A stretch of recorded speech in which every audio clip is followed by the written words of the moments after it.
In this segment, I'm going to talk about the complex interactions in ecology. Ecology is full of complex interactions. Ecologists study these interactions at different scales and levels. At individual level, population level, community level, ecosystem level, and biome level. Individuals level, or organisms, they are known as individual organisms. Ecology all begins with an individual organism, which is a living thing.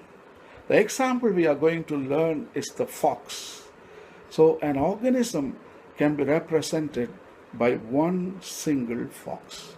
Fox is a living thing, but is the sun an organism? No. The sun is non-living. It's not an organism. So to recap, an organism is one living thing. Then we come to population level.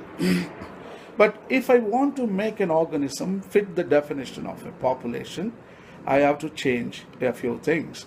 I have to add more foxes because the population is a group of the same organism. So a population would be a group of foxes all living together. But would one single rabbit be a population? No. A rabbit by itself is an organism, individual. A group of rabbits would be a population. Populations consist of a group of individuals of the same species in the same place. Populations are dynamic. They grow, they shrink, or they remain stable, depending on birth, death, and migration rates. However, most populations do not expand exponentially. Limiting factors such as scarce water, scarce food, or common predators prevent uncontrolled population expansion. So, to recap, a population is a group of the same organisms living together. Then now we come to community level. But if I want to make the population a community, we have to change a few things. In a community, you still have the populations of foxes, but you also have other populations that the fox might come across. A population of rabbits, population of snakes, even the population of birds. And don't forget, plants are living things too. A population of trees also help to define a community. Community is many populations. So, a community includes all the populations in an area. Among populations within a community, various relationships exist, such as predation and parasitism. Populations within a community also interact by competing for resources such as space, light, food, water, nutrients, and other materials. Some species within the communities have a dominant influence on the structure of the community. These are referred to as keystone species. But would a fish tank be an example of a community?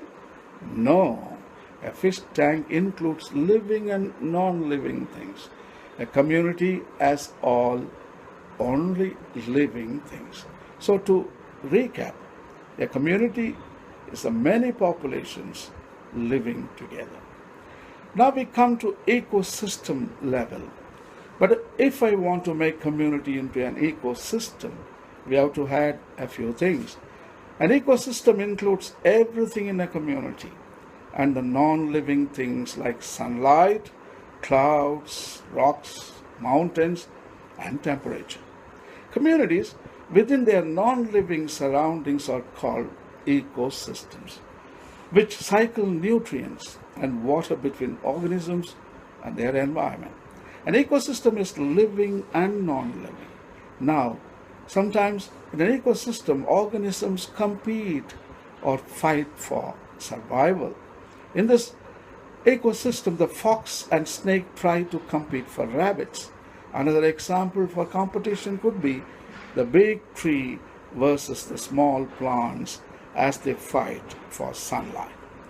All of this is taking place in an ecosystem around you.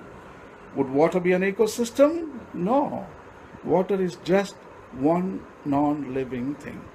So to recap, an ecosystem includes all the living and the non-living things in an area.